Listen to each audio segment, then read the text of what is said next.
The Panther sat half-hidden behind a hedgerow, its long 75mm gun pointed toward the valley below. The crew inside was calm. Veterans of the Eastern Front, men who had watched their shells slice through T-34s like paper.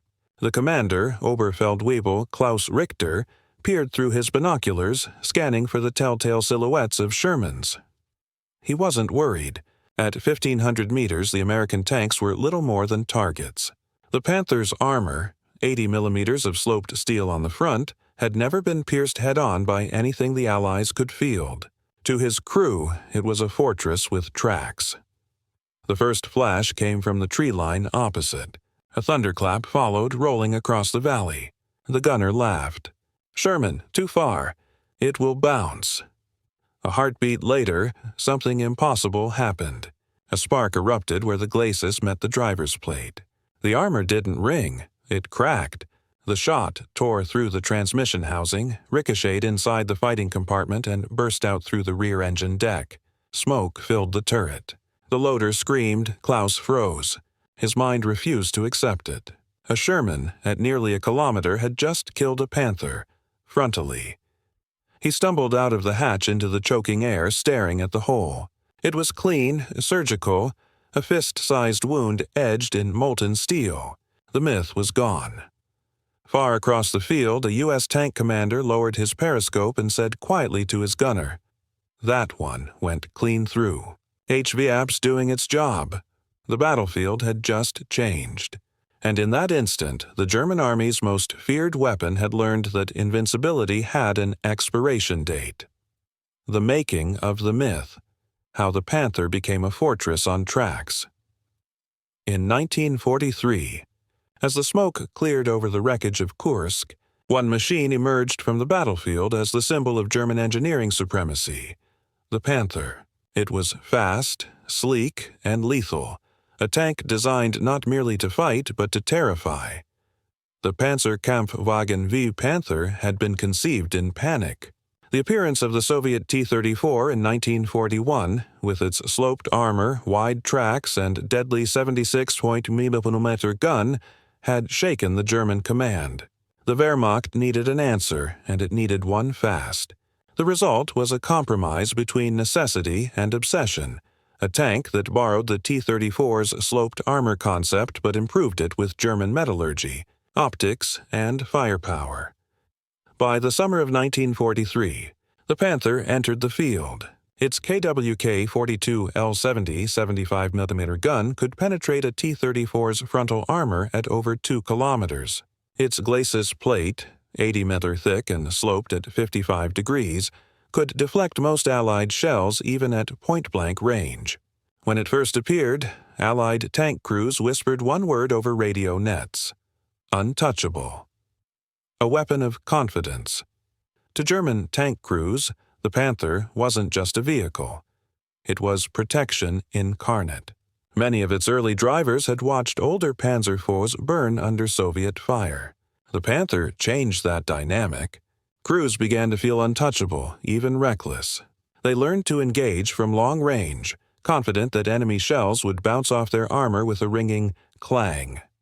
In the West, reports of the Panther's performance spread quickly. When the Allies landed in Italy and later in Normandy, Panther battalions were deployed in critical defensive lines. Each tank represented a mobile fortress. Even a single one, properly positioned, could halt an entire armored column.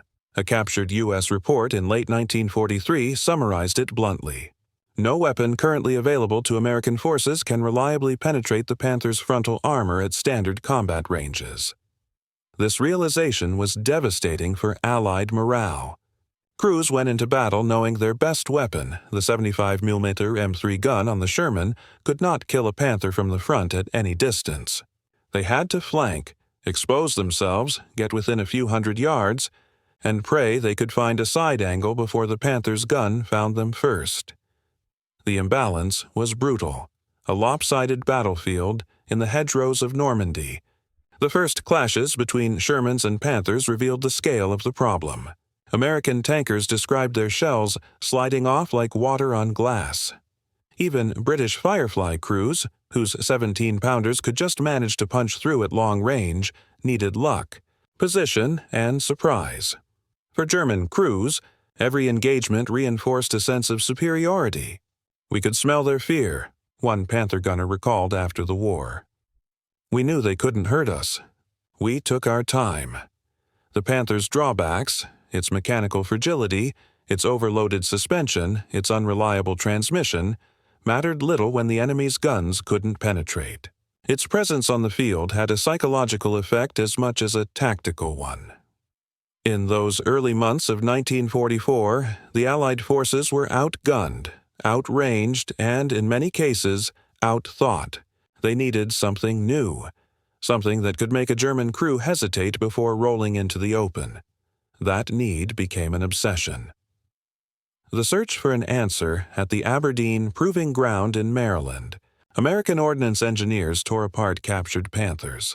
They measured the armor angles, traced the ricochet paths, and tested every shell they had. The results were dismal. Even the upgraded 76mm M1 gun, designed to replace the Sherman's older 75mm, failed to penetrate the Panther's glacis at standard combat ranges. It could only achieve partial success against the turret face or side armor.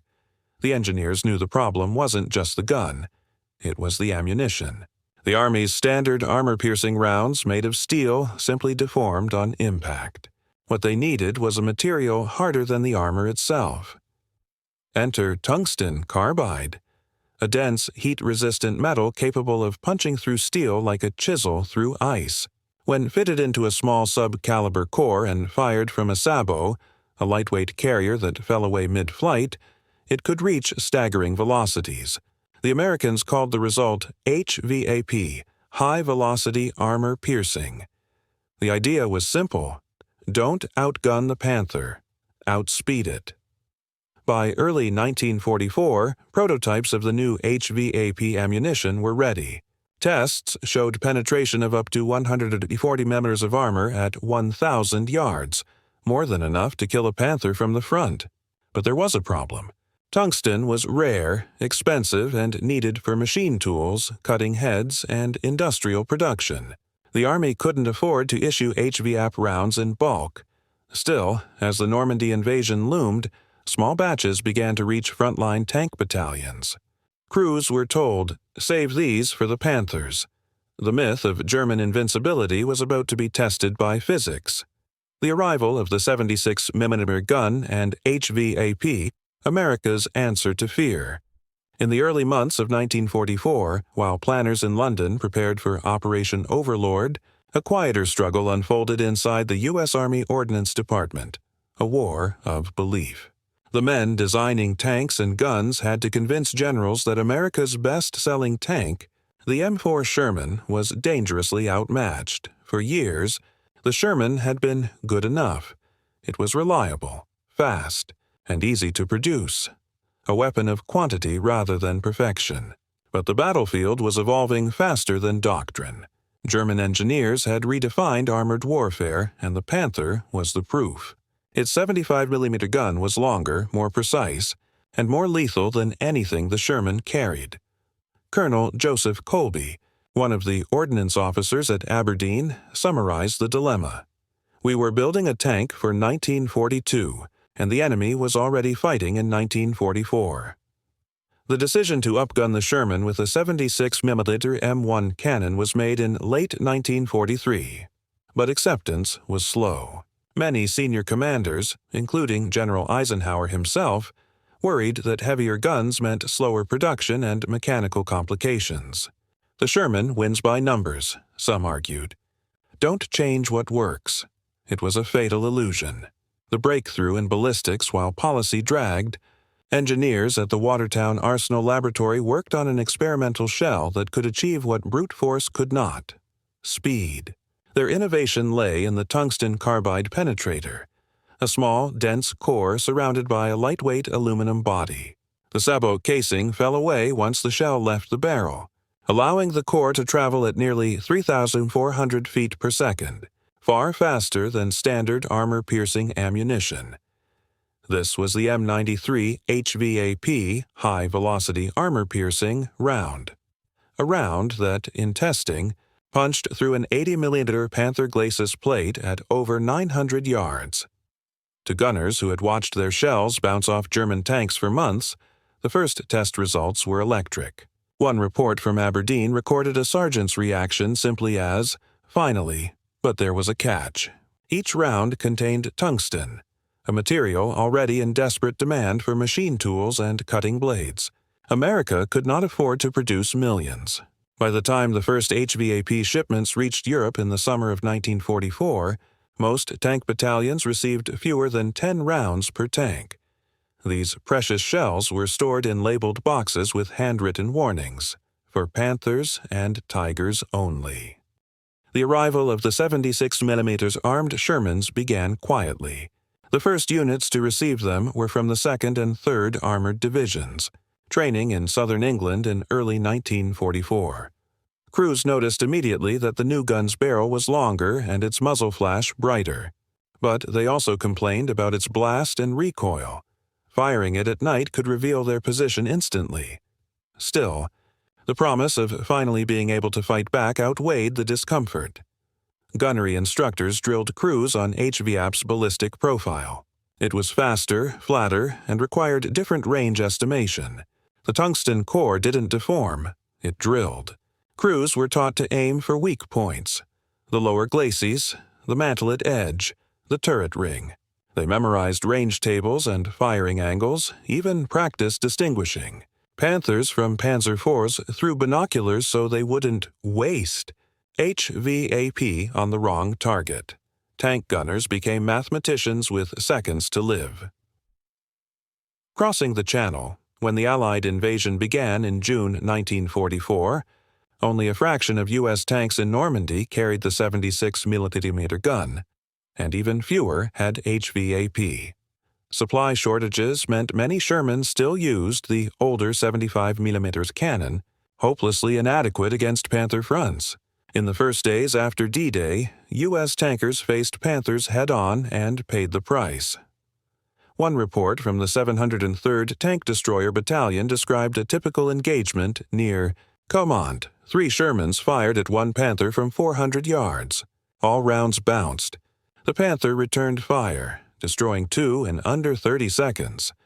Losses like this changed minds fast. Requests flooded in from the front. "Send us the new gun. Send us the new ammo." By July, the first HVAP shells arrived in Normandy under strict control. A single box of 25 rounds could decide a battle. The order was clear. Every gunner had to know exactly when to use them, and when not to. That discipline became doctrine. Tank commanders kept a handful of HVAP rounds in easy reach, often wrapped in rags or marked with chalk. When a Panther appeared in the sights, the command was shouted like a ritual, "HVAP up." And for the first time in the war, the next sound after that order wasn't a ricochet, a quiet equalizer. The difference in performance was staggering. At 1,000 yards, the 76mm firing HVAP could penetrate a Panther's upper glacis, something previously thought impossible. At 1,500 yards, it could still defeat the turret face or side armor, and because the round's velocity was so high, its accuracy improved dramatically. American gunners began to regain their confidence. German tankers, used to leisurely duels where the first hit was theirs, started to notice something terrifying. They were being killed frontally. Reports from German panzer regiments along the Siegfried Line and Aachen sector began to include unfamiliar phrases. Enemy fire from Sherman tanks penetrated frontal armor at long range. Impact angle inconsistent with known penetration limits. The math was no longer one-sided. By the fall of 1944, the Allies had finally achieved what had seemed impossible a year earlier: parity in the tank duel. The balance had not shifted by numbers or armor, but by velocity. The Panther's psychological edge was gone. The hunter was about to become the hunted. The human turning point, when tank crews learned fear cuts, both ways. War rarely changes in a single moment, but for the men inside steel machines, moments were all that existed. The brief seconds between seeing and being seen, between firing and burning. In the summer of 1944, those seconds began to feel different on both sides of the Western Front. The American gunner who didn't blink Sergeant Walter "Red" Carmichael, a gunner in the 2nd Armored Division, had spent a month in Normandy firing shells that might as well have been pebbles. He'd seen his rounds bounce off Panthers so often that he stopped looking for results. "We'd hit 'em and just wait for the flashback," he recalled. You could tell the sound, that dull clang, like hitting an anvil. Then came the day the supply truck brought boxes marked M93 HVAP. The platoon gathered around them like men unwrapping a miracle. The rounds were smaller at the tip, strange-looking with polished steel noses. "They said these'll go through anything," Red remembered. "We didn't believe it until the first time we fired one." Outside the French village of Mortagne, his Sherman caught a panther moving across a field, half a mile away. Red loaded one of the new shells, adjusted elevation, and fired. The flash lit the interior. He didn't hear the clang this time. He heard a dull, solid thump. Through the gunner's sight, he saw a thin ribbon of black smoke trail up from the Panther's front hull. It didn't explode. It just stopped moving. The crew bailed, one man's uniform on fire. Red said later, "We didn't cheer. We just looked at each other. We'd finally killed one fair." The German gunner, who saw the impossible on the other side of the hedgerows, Unteroffizier Karl Mayer, a Panthergunner in Panzerlehrdivision, had spent months in France calling the Shermans coffins for 5 men. He trusted his armor like a wall, thick, angled, absolute. During a skirmish near St. Lo, his platoon took positions along a ridge. Through his gun sight, Meyer saw 3 Shermans creeping forward, their hulls half hidden behind smoke. He fired twice, hitting one squarely in the turret. It burst into flame. He turned to the next, lined up another shot. Then the flash came from their side, distant, faint. His periscope view filled with light. The impact slammed him against the breech. The driver screamed. Smoke poured in through a glowing hole punched clean through the upper glacis. The shock froze everyone. It wasn't supposed to be possible. When the survivors crawled out, stunned, they circled the wreck and stared at the hole. Meyer ran his glove over the edges, smooth, melted like glass. He whispered, "Das kann nicht sein." This cannot be. But it was. From that day, Meyer said he never again felt safe in a Panther. "We had been told no Allied gun could do it," he said later as a prisoner. Then one day it did. And that belief, that was the first thing that died. The silence between shots for both armies, the tank duel was more psychological than mechanical. Inside the turret, time distorted. Seconds stretched, every sound amplified. When a shell struck, it wasn't an explosion at first. It was a pressure wave, a vibration that moved through the bones. Crews learned to read those vibrations.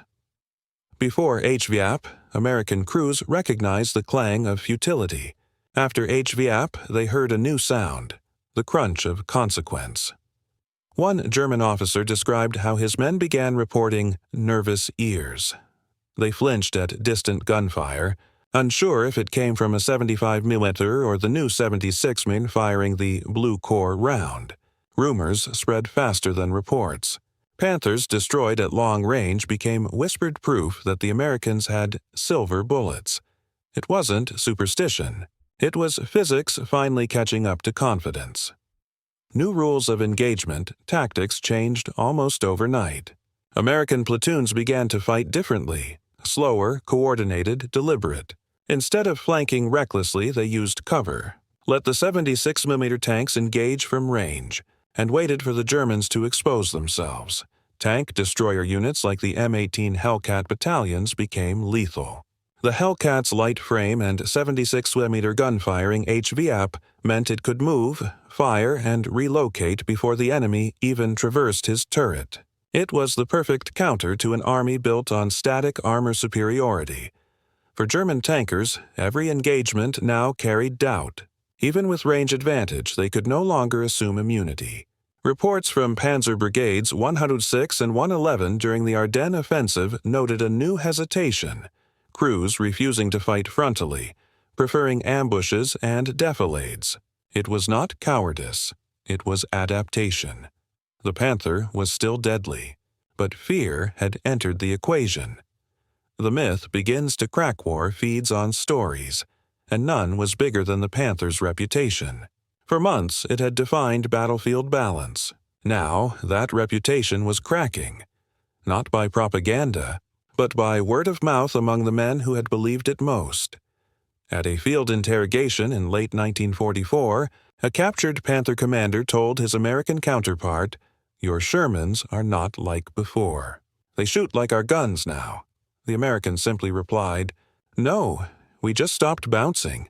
That line circulated across units like gospel. By autumn, the Allies were no longer fighting against a myth. They were dismantling it one tungsten core at a time.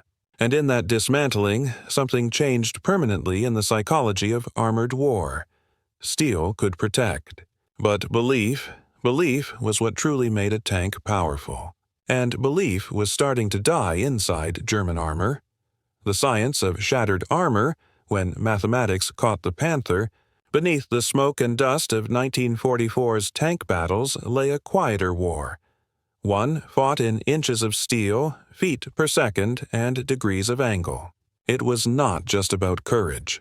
It was about numbers. The HVAP shell, the Panther's glacis, and the laws of physics had met on the battlefield. And for the first time, the math was starting to favor the Americans. To understand why the Panther had once seemed immortal, one had to look at its glacis plate, 80 millimeters thick, sloped at 55 degrees. On paper, that angle turned 80 millimeters of steel into the equivalent of 140 mm. Then came the M93 HVAP round, and the rules changed. The tungsten carbide penetrator inside the HVAP shell wasn't large, but it was dense, roughly twice as heavy as steel by volume. When fired from the 76-mm M1 cannon, it left the barrel at 300-400 feet per second, a speed so high that even at 1,000 yards it still carried enough kinetic energy to shear through armor that had previously been invincible. The result was not a shattering impact like traditional shells. It was surgical. The round drilled, melting the contact point through friction, punching a perfect circle through armor and ejecting a cone of molten spall into the crew compartment. Crews called it the white flash. Survivors rarely described it twice. Velocity versus thickness. Tank warfare had always been a race between velocity and armor thickness. The Panther had briefly won that race in 1943, but by late 1944, it was losing, not because its armor got worse, but because the speed ceiling had been broken. At Aberdeen, tests showed that a 76mm HVAP round fired at 1,000 yards could penetrate to 140 millimeters of vertical armor, more than enough to pierce a Panther's glacis even at its slope. In the field, results varied.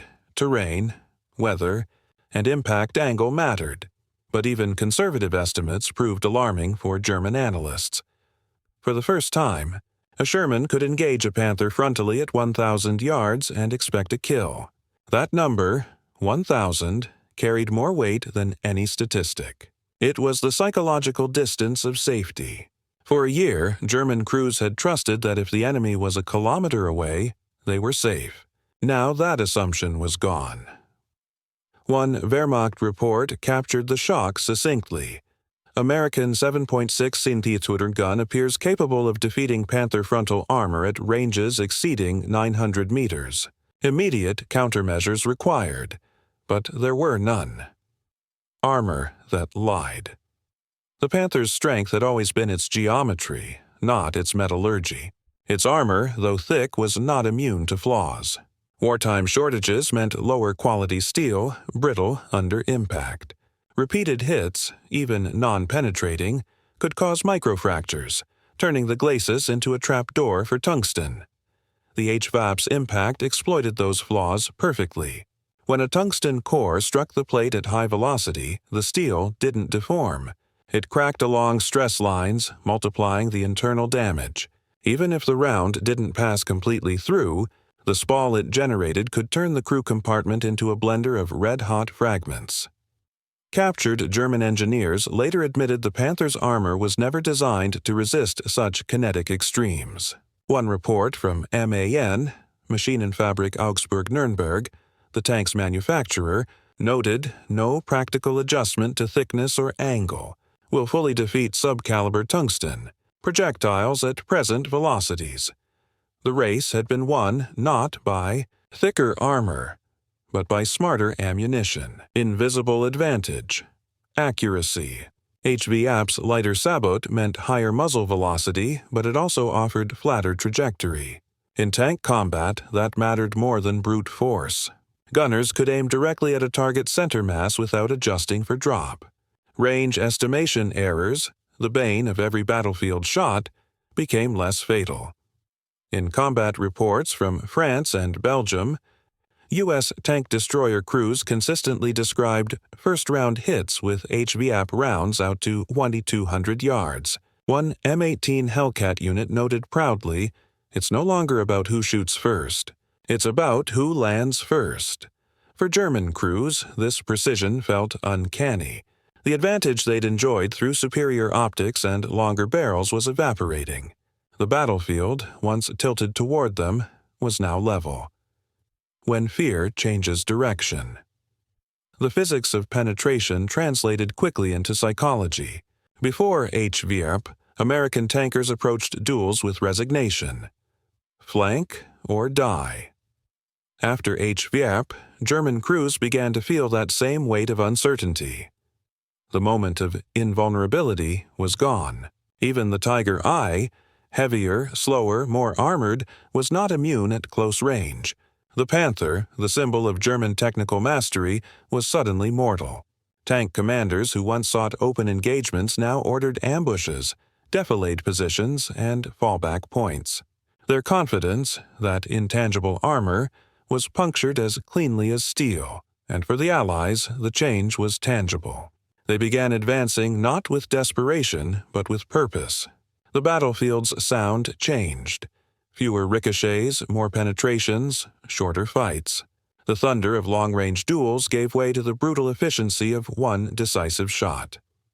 The mathematics of equality, in the end, the HVAP didn't just kill tanks, it killed imbalance. For 2 years, German armor had dominated through a mixture of engineering brilliance and enemy inadequacy. But once the equations aligned, once velocity, density, and range intersected, the advantage dissolved. As one American ordnance officer wrote after the war, "We didn't make better tanks. We made their armor irrelevant." The lesson was universal. In mechanized warfare, arrogance ages faster than steel. Every invincible weapon has an expiration date, and the Panther reached its on the day a tungsten core punched through its heart. Aachen, where the Panthers finally bled. By October 1944, the German city of Aachen had become the fortress of the Western Front, the first major German city to face the Allies head-on. The battle for it would test not only courage but steel, range, and mathematics. In the fields and shattered villages surrounding the city, Panther tanks dug into hull-down positions, their guns commanding every approach. Behind them, the Siegfried Line's dragon's teeth stretched to the horizon. The German commanders believed their machines would once again buy them time, the same way they had in Normandy, in France, in Russia. But this time, the Americans had come with something new. The 3rd Armored Division's advance on October 8, 1944. The 3rd Armored Division moved toward the Aachen sector, supported by the 703rd Tank Destroyer Battalion. Among its ranks were several platoons now fully equipped with 76 mm armed Shermans and the coveted HVAP rounds, each crew carrying fewer than a dozen, each one treated like gold. The weather was gray and heavy, visibility just over a mile. The Germans waited along a ridgeline beyond the village of Würselen. Panthers lay camouflaged under netting, their hulls dug in so only turrets showed. When the first Shermans crested the slope, the German guns opened fire. The first shell tore through a lead tank, blowing the turret hatch open. The column halted. It was a familiar rhythm, the dance of fear and fire the Americans had known for months. Then Sergeant Carmichael's platoon moved into position. He'd already killed one panther weeks before near Mortain. Now, through the periscope, he spotted another. Stationary 100 yards away, its muzzle flash giving it away.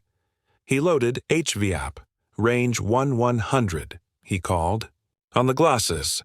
The round cracked from the barrel, the recoil slamming through the Sherman's frame. 2 seconds later, a faint whump echoed. The Panther's gun ceased firing. Black smoke began pouring from its engine deck. 1 round. 1 kill. The shock in the German line. Over the radio net, a German platoon commander demanded a damage report. His Panther crews were trained to shrug off Allied fire, to keep shooting until the enemy burned. But this wasn't a ricochet. The surviving gunner's voice came back, panicked. "Front hit, Durchschlagen, complete penetration." The commander didn't believe him, until the second Panther beside him took a hit in the turret face, another perfect hole, followed by an ammunition fire. The German line began to unravel. Later that evening, an intelligence summary captured intercepted reports of confusion among the defenders. Enemy Shermans firing new type of shell. Penetration impossible to explain.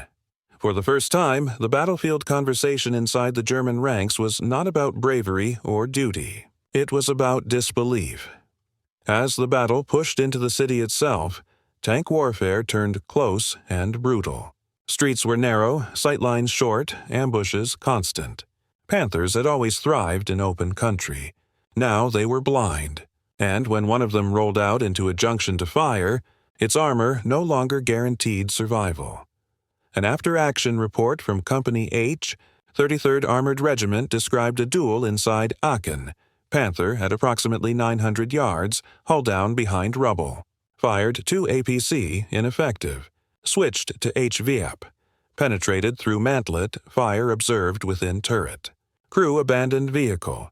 That single sentence, written in a dry combat log, marked a quiet revolution. Before, the words penetrated and Panther rarely appeared in the same paragraph. Now they appeared again and again. By mid-October, the 3rd Armored Division had destroyed over 56 German tanks and assault guns in the Aachen sector. Nearly a third were Panthers. More than half of those were frontally engaged, something unthinkable just months earlier. A change in tone. The Panther was still lethal. Its gun remained deadly, its optics superior, but the aura was gone. The Germans. In late October, U.S. Army ordnance teams inspected the battlefield wrecks. They measured holes, took photographs, and gathered fragments for analysis. One report from the Armor Board at Isigny concluded M93 HVAP performed beyond predicted values. Panther glacis penetrations observed between 900 to 100 yards. Tungsten cores recovered intact beyond exit plate, translated into plain language. The unkillable had been killed, cleanly and repeatably. At the same time, a separate German memo circulated among tank regiments defending the Ruhr. Enemy tungsten core ammunition effective against front armor. Maintain defilade where possible. Avoid frontal engagement at long range. In one paragraph, the entire doctrine of German armored dominance had been reversed. Avoid frontal engagement. The weight of realization. For German crews, the psychological toll was immense. The Panther had always represented certainty. They'd been told it was proof against anything short of a tiger-sized gun. Now, every flash in the distance could be the one that proved them wrong. After Aachen, American gunners began referring to the HVAP shell simply as the answer. It didn't just pierce steel, it pierced fear. They no longer needed to flank, to die first, or to pray for air support. They could stand their ground and fire back with faith in physics. And with that shift, the Western Front itself began to tilt. The German tank arm had lost its shield, and without it, even the might of its guns could not stop the advance. The Panther still looked magnificent, angular, imposing, perfect in silhouette. But now, behind every plate of armor, every German crewman carried the same invisible wound. Doubt. The Ardennes, when the Panthers realized winter couldn't save them.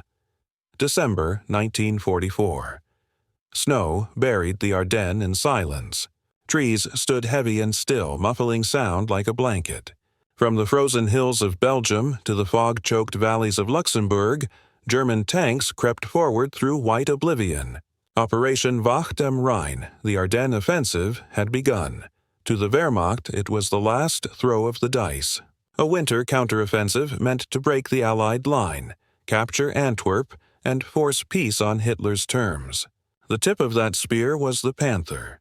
Hundreds of them rolled through pine forests and villages, engines growling low, mufflers steaming in the frigid air. For months, their crews had been told the same thing. The new American guns are rare, the tungsten is limited, and winter will favor you. But the snow did not hide physics, and the cold did not change velocity. Fog, frost, and the first shock on December 19th near the town of St. Vith. A platoon from the 2nd Panzer Division advanced cautiously along a tree-lined road. The lead Panther broke through the mist, only to take a single shot to the front. The shell didn't ricochet. It entered just above the driver's vision slit, burst inside, and vented fire through the turret roof.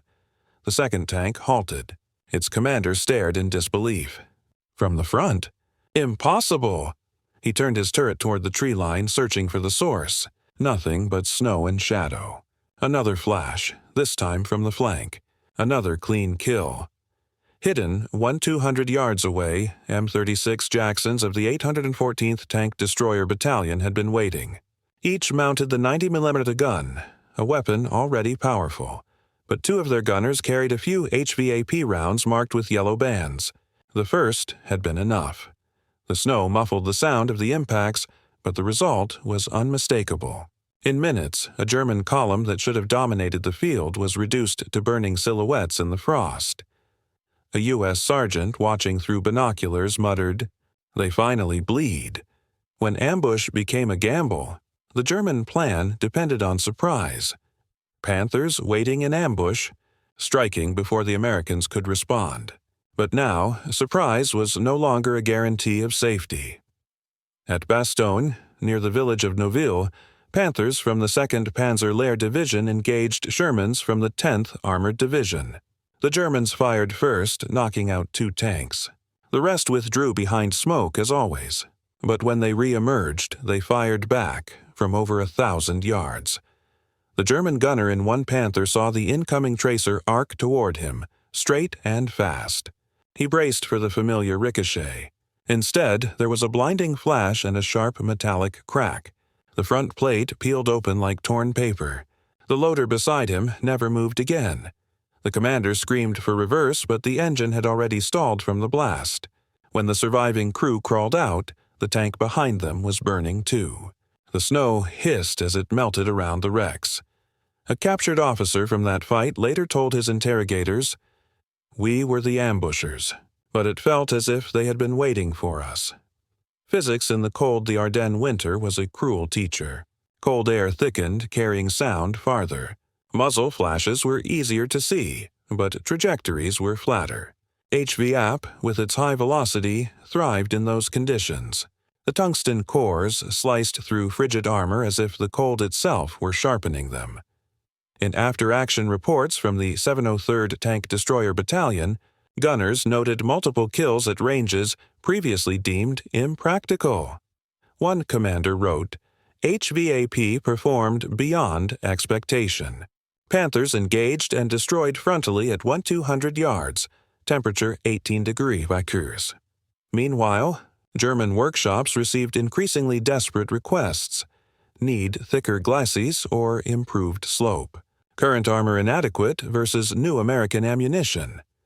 The reply from Berlin was bleak. No material available. Conserve existing vehicles. The front was collapsing under both artillery and arithmetic. The battle for Clairvaux, in the hills north of Clairvaux, on December 21st, another duel unfolded. Panthers from the 26th Volksgrenadier Division entered the town just after dawn, their engines echoing between ruined buildings. Hidden in a field overlooking the road, an M18 Hellcat waited, its crew shivering, half frozen, half awake. Sergeant Leroy Powell, the gunner, whispered, "Range 900. Panther lead." The commander nodded. HVF up. The first shot struck low, through the glacis right below the driver's viewport. Flames shot up instantly. The second Panther turned its turret trying to locate the source. Powell fired again. The round hit the turret ring, ricocheted upward, and exploded inside. Within a minute, 2 of Germany's best tanks were silent, blackened hulks in the snow. The Hellcat backed off, its engine whining in reverse, vanishing into the tree line.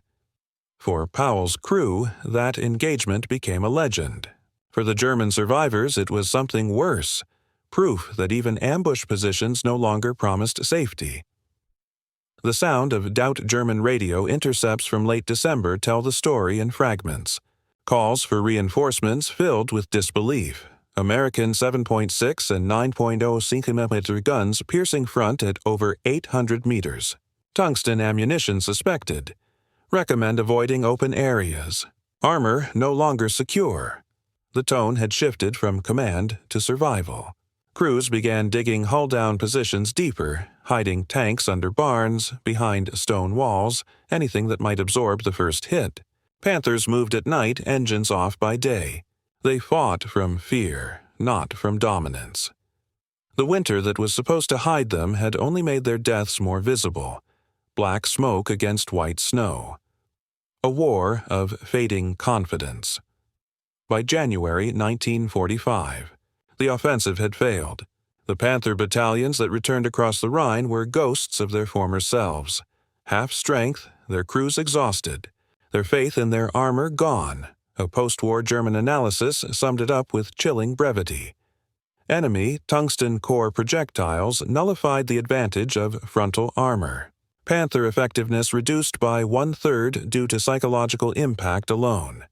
No amount of propaganda could undo what every surviving crewman now knew. The Americans could kill them.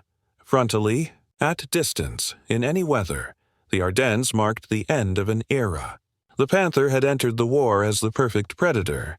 It left as proof that perfection dies the moment innovation arrives.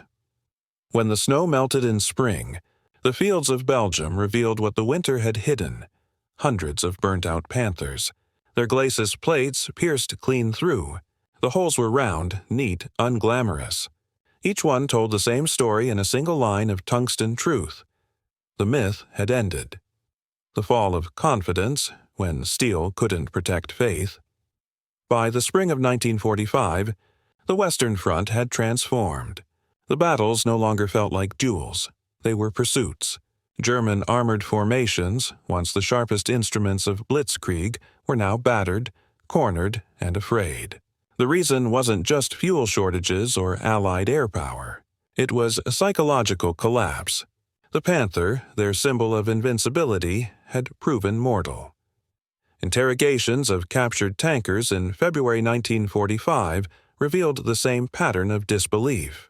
A German lieutenant from the 9th Panzer Division, taken near the Roer River, told his American captors, "When we went out, we expected to return. Now we go out and we pray." For 2 years, German training had preached that the Panther's sloped armor made it immune to frontal fire. Crews memorized range tables that told them no Allied weapon could penetrate them beyond 600. The Allied advance into Western Germany was methodical. By now, nearly every Sherman in the front-line armored divisions carried the long-barreled 76 mm gun, and supplies of HVAP, though still precious, had become more consistent. Even tank destroyers like the M36 Jackson and M18 Hellcat were stocked with the new ammunition. German defenses cracked not only because of destruction, but because of speed. The psychological shift allowed American commanders to engage Panthers frontally instead of wasting hours maneuvering for flanks. The math had reversed. Every engagement they could win head-on shortened the battle, saved time, and saved lives. An after-action report from the 5th Armored Division, February 1945, captured the new reality in cold terms. Panther effectiveness significantly reduced. Morale impact of tungsten core ammunition cannot be overstated. Crews confident in engaging any target within visible range.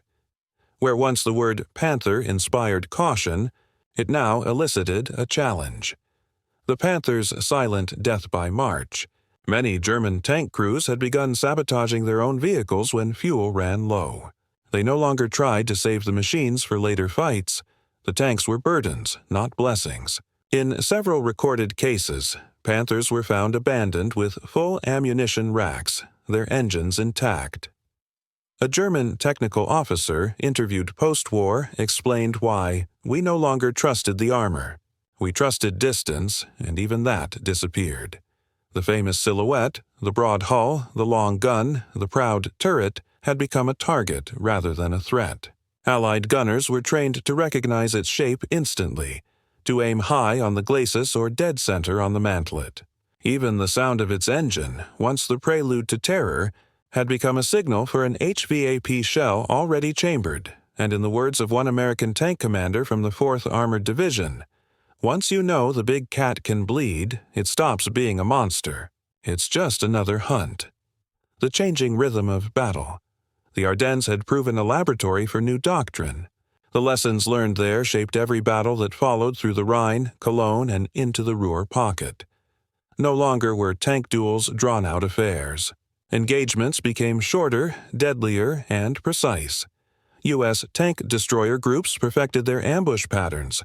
3 Hellcats or Jacksons forming a triangle, one firing HVAP to draw attention, the others striking exposed flanks. Panthers that tried to withdraw often found themselves tracked or hit in the rear before they could turn. By the time the Allies crossed the Rhine in March 1945, the idea of a Panther counterattack had become little more than a rumor. German crews either avoided battle entirely or fought in static defenses, waiting for infantry support that never came. The once dominant panzer divisions were dissolving into fragments. Tanks without fuel, crews without faith, armor without purpose. What the battlefield left behind. When the shooting finally stopped, Allied engineers combed through the wreckage. The fields of western Germany were littered with burned Panthers, sometimes 2 or 3 in a row, all bearing the same wound, a clean, round hole through the front plate. In one destroyed Panther found near Remagen, the entry hole was precisely 1.5 inches wide, the exact diameter of the tungsten core from an HVAP shell. The interior was burned and gutted, the tungsten slug still embedded in the transmission casing. A U.S. ordnance officer who inspected the wreck wrote in his notebook, "This is not destruction. This is surgery." He wasn't exaggerating.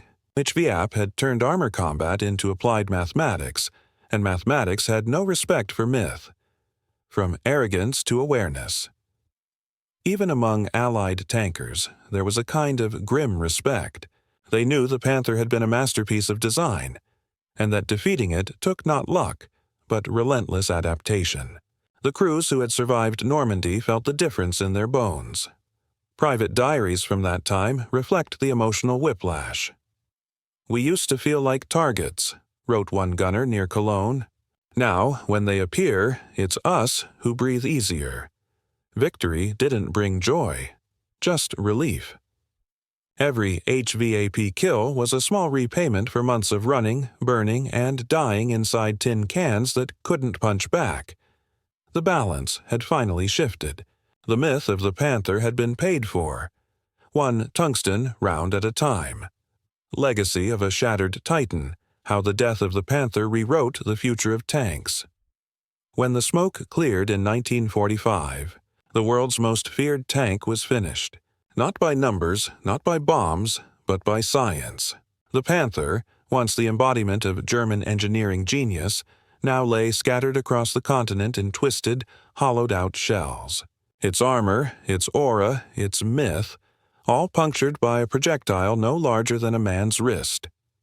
Yet in that ruin lay the blueprint for the next generation of war machines. The Panther's death taught the victors and the vanquished alike that technology was not a wall to hide behind. It was a race no one could stop running. Lessons in overconfidence. For Germany, the Panther became a tragic symbol of perfection pursued too late. It was beautiful but fragile, powerful but impractical. feared but finite. Its thick armor and complex transmission gave it an edge, but also chained it to supply lines that could no longer sustain it. Every tank that rolled off the line in 1944 consumed more fuel and labor than 3 Shermans. The German war machine had built a masterpiece for a war it could no longer afford. After the war, captured German officers admitted as much. General Heinz Guderian, the architect of Blitzkrieg, wrote, "We built a tank to win duels. The Americans built a tank to win wars." The Panther's failure wasn't in design, it was in faith. The Wehrmacht had believed too much in armor and too little in adaptation. When a faster, smaller, smarter solution arrived in the form of the HVAP round, it exposed that flaw in a single flash. The age of velocity for the Allies. The lesson was crystal clear. Speed, not size, wins the future. The Panther's story was never just about steel. It was about belief. The Germans believed they had built something perfect, a weapon that could freeze time and hold back progress. But every perfect design carries its own flaw, the assumption that perfection can last. In the end, a single innovation, a smaller gun, a denser metal, a faster round, turned the hunter into the hunted. For the Americans who faced them, it wasn't triumph that followed those kills, and it was disbelief. The men who'd watched friends burn inside Shermans now watched German tanks explode in seconds, and they understood what power really meant. Not vengeance, not glory, but proof that learning faster than your enemy is the only real armor there is. Today, in museums and memorial fields, the Panther still stands tall, painted clean, polished, majestic. But the small round scars that mark its plates tell the real story. They speak of the moment when arrogance met innovation, when faith in thickness gave way to faith in thought. Every generation of soldiers since has carried that lesson forward, from tungsten to depleted uranium, from steel to composite. The materials change, the shapes evolve, but the race never stops. Somewhere, in a lab or a factory, someone is already building the next myth, the next weapon that will seem untouchable. And somewhere else, someone is already finding a way to break it. Because that is the rhythm of war. Invention, illusion, and the moment when both shatter. And in that silence after the shot, as the smoke clears, what remains isn't the wreckage. It's the reminder that nothing made by man stays invincible for long.